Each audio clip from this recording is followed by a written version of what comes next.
This is one of those titles where even if you haven't ever played it, you've known the name by reputation. I always sort of took it for granted that, given how many people I'd heard rave about it over the years, that it must have been pretty incredible. I don't doubt that perhaps in its own time it truly may have been, but I'll tell you now that the passage of time hasn't been kind to its gameplay, even if this remaster may have at least made it more attractive for modern consoles and polished some of its rough edges. What I will absolutely concede is that the saga's story at least feels notable for the effort that was put into it.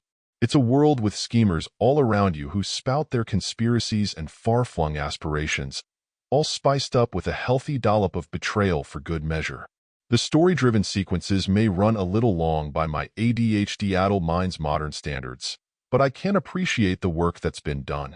Somewhat in the same vein, I'm sure the variety of bloody and violent ways you could finish off your enemies would likely have been novel back in the day. Decapitation and burning your enemies alive were probably crowd pleasers at the time, though now they almost feel adorable in their simplicity. The problem is that the bulk of your playtime is spent in areas that would be next to impossible to address without radically altering the game from the ground up.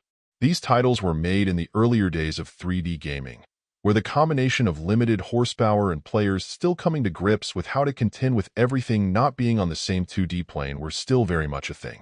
Playing in these large empty spaces with only a few enemies walking about now makes it all feel extremely basic though, and no amount of graphical gussying up of everything can compensate for what's ultimately pretty dull play. Given that since the time legacy of Kain originally came out, you've, at a minimum, had the Darksider series that is somewhat in the same general vein but filled with so much more variety and action, all of which are available on the Switch already, it's tough to go this far back in time. I have no doubt that people who loved the game when it originally came out and would love to revisit it and have that wave of nostalgia flow over them will still find something worthwhile here. Unfortunately, for anyone else I'd consider it to be a much tougher sell, outside of developing an appreciation for how far we've come since those early days.